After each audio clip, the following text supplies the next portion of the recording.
কেন্দিতে সারাদিন কেন্দি বাবারো বেড়াবার মনে থাকতে চায় এত হাঁকাশি হাঁকে হাঁকে হাঁকে হাঁকে কয়ে কয়ে গা লিয়ে এলো আমার। আমি কেন্দিতে সারাদিন কেন্দি বাবারো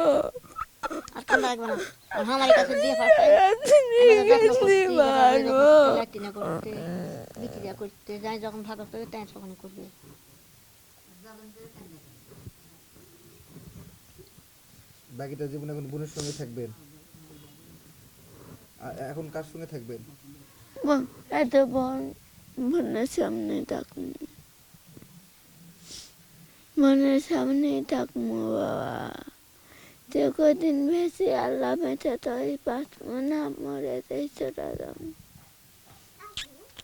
রাহেলা বেগম তো দেখছেনই অসহায় বন্দি। ওর তো আত্মীয় স্বজন তেমন কেউ নাই, তার স্বামী নাই, বাবা মা বেঁচে নেই কেউ, তার সাক্ষাৎও খুব বেশি আসে না। তো তাকে বিভিন্ন সময় আমরা পোশাক দিয়ে শীতবস্ত্র দিয়ে আমরা সহযোগিতা করেছি, আমিও করেছি, আমার পূর্বে যে অফিসাররা ছিলেন তারা সকলেই করেছেন। তো পরবর্তীতে যখন তার পিডিআর করা হলো, তো পিডিআর করার সময় দেখলাম যে তার যদি মুক্তি তাকে দিতে হয় তাহলে তার জরিমানার টাকা পরিশোধ না করলে তাকে আরও 1 বছরের কিছু বেশি সময় কারাভোগ করতে হয়।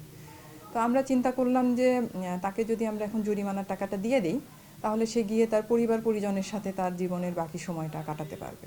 তো এই দৃষ্টিকোণ থেকেই মূলত এই কাজটা করা। প্লাস আমাদের যেরকম আপনি বললেন, আমাদের কারা মহাপরিদর্শক মহোদয়ের নির্দেশনা আছে যে অসহায় দুস্থবন্দীদের পাশে দাঁড়াতে।